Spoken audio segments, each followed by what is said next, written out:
Hey guys, it's your girl Mariah Sincere, and I'm back with another video. Before I get started, please go ahead and hit that like and subscribe button. Also, if you're already subscribed, go ahead and hit that notification bell so that you can get updated anytime that I upload a video or that I'm about to go live. Because y'all, my summer fun is over, so I'm about to really tap in, tune in, and be coming with the content. So, with that said, today I'm here to talk about the top 5 reasons why I chose to leave the United States. The number one reason being that it's ghetto. No, I'm just playing. I mean, it's kind of ghetto a little bit. Like, um, no, guys, the number one reason being the price. I'm just going to go ahead and put it out there. I'm not one of those people trying to front and flex like I just got it like that.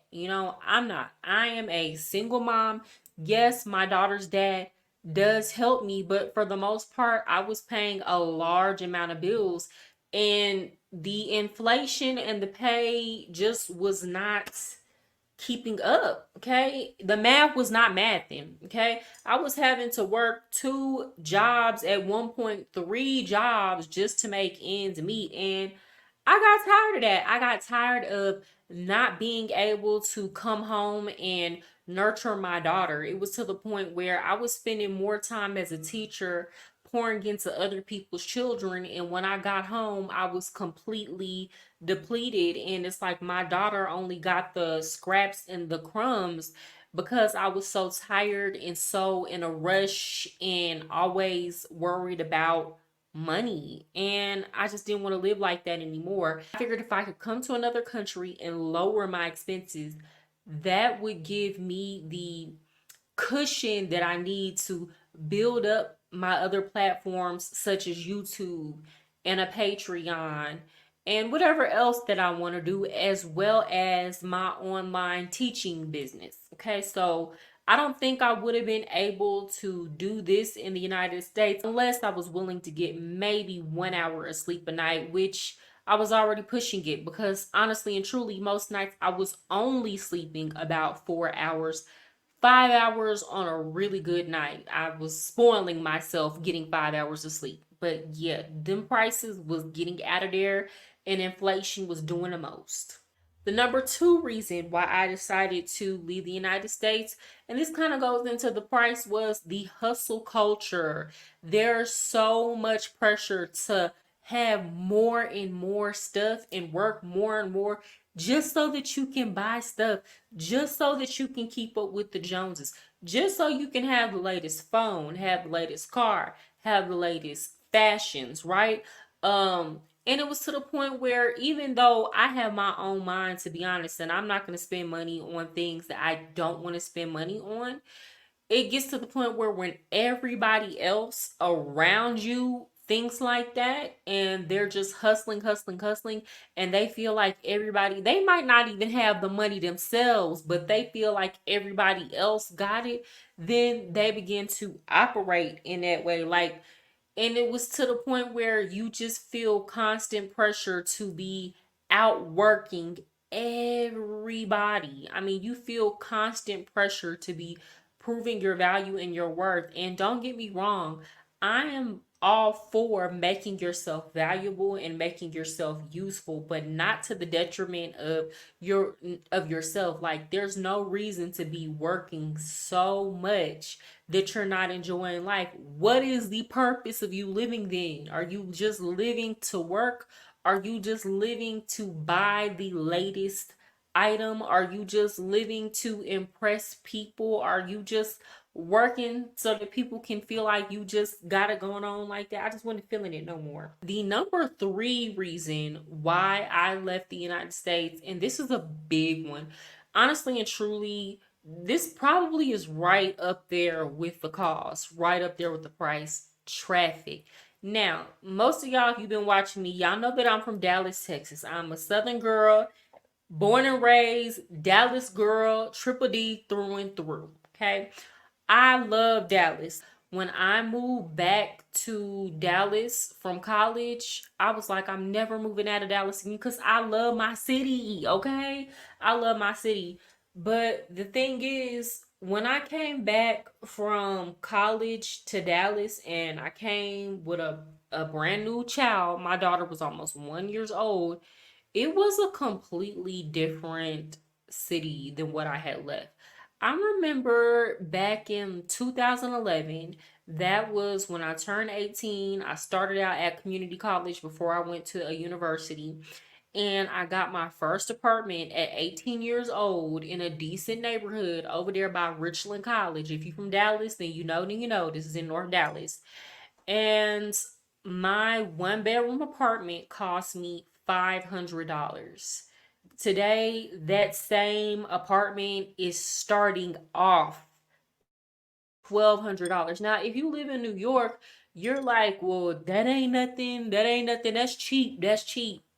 If you live in Cali, that sounds like a good deal, but no, it's actually really not. If you're from a local area where prices have been inflated that much, that is a big deal to go from paying $500 to $1,200. And I'm being modest, it's probably costs more than that. And then on top of that, you have to pay bills, and the bills are more expensive now. And that's for an old apartment, right? Let's be clear, a lot of the available housing in Dallas now is starting out at $1,500 for a one bedroom apartment. I've seen people who are paying $2,000, $2,500 for a one bedroom apartment. Y'all, people used to be able to get mortgages in Dallas for $900 a month, $1,000 a month. And now people are paying more than that for apartment housing. And it's just steadily increasing because the rents are going up so much on the East Coast and the West Coast and in the Midwest that people are flooding into Dallas. With that said, the traffic is getting terrible. You got to understand, we're not only a southern state that everybody wants to move to because the cost of living is cheaper or used to be cheaper. I guess it's still cheaper if you're comparing it to Cali or New York. But on top of that, we are a border state. So not only are people coming from the East Coast, the West Coast, and the Midwest, we also have people coming through the southern border from all over the world. And that heavily affects the traffic. Dallas is not built to withstand that amount of people being in the city and that amount of people on the roads. And then on top of that, you have everybody mixing all of their different driving styles on the road. So it's constant wrecks, it's constant accidents, it's constant traffic. And I feel like if you're from Dallas, you know this. We're not used to sitting up in traffic on the regular. Like this used to be a big deal for you to be stuck in traffic for like an hour or 2 hours, and now it's just becoming a regular occurrence. Or you might need to drive from the suburbs like DeSoto to get to downtown Dallas, and now it's taking 30-40 minutes. And that's a major deal. We only get a limited amount of time here on this earth. And it's crazy you have to spend a lot of that time wasting it in a car, waiting for the traffic to move. I was done living like that. And then on top of that, I'm a very defensive driver. So it's like I'm always driving for me and everybody else, but in my mind, every time I was driving, I'm like, it's just a matter of time. It's just a matter of time before I get into an accident. It's just a matter of time before I get into some type of wreck. And then that would have snowballed and caused other problems. If we survive the wreck, now I have to try to get a new car. And Texas is not a place where you can live and not have a car. I don't want to live like this. I don't want to be hoping and praying that my car makes it to its destination every single time that I'm driving. Because I know that my life will literally come crumbling down if I don't have a car. So I wanted to move somewhere where the public transportation system was great, and where there were many options to get around, to where I really didn't even need a car. I did not want to drive anymore, and now I don't drive anymore. Guys, when I tell you my life is so much less stressful, I mean that. Like, I love being able to take the metro system or hop into a really inexpensive Uber and have somebody do the driving for me. So I don't have to worry about that. I don't have to think about that. The number four reason why I decided to move out of the United States was the healthcare system was just terrible. It's terrible. The health insurance is terrible. It's like you're one illness away from going into debt and bankruptcy and losing your entire life savings or putting your family in a financial bind. In the United States, people don't go to the doctor because they are afraid of the bill. They are afraid of the cost of the medication.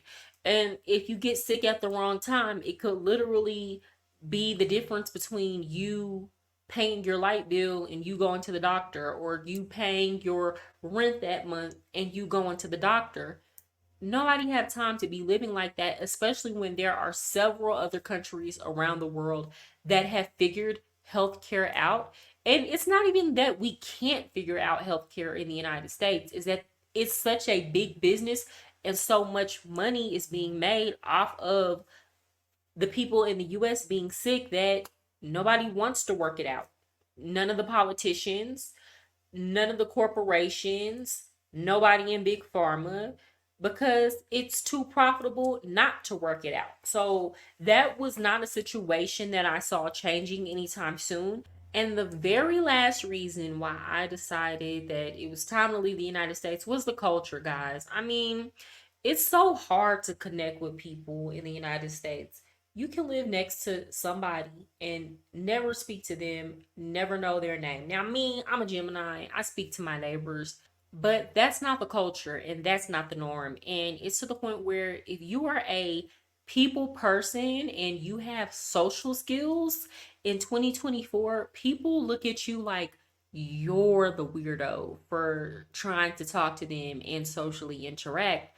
People are so into their cell phones, and I know in the United States people think, well, this is a everywhere occurrence, and it's really not. Like, I'm here in Colombia and they have access to cell phones just as much as we do. They have access to the exact same technologies we do, and for whatever reason they are not as into their cell phones as we are. Like, they put it down when they're walking. They go out and socialize. They go to the park. They can have conversations with people and not be on their cell phone the entire time. And I don't know exactly what it is that has made the difference to where they haven't been all the way sucked into the matrix like people in the US have, but I'm sure this is not the only place where people are not just 100% absorbed into their cell phone. So, I just wanted to be a part of a culture where actually experiencing and enjoying the 3D world around us was still a thing, where I could easily go out of my house and find people to talk to and socialize with and commune with. And where my daughter, that's another thing. I have a 7-year-old daughter and she's very friendly, she's very talkative.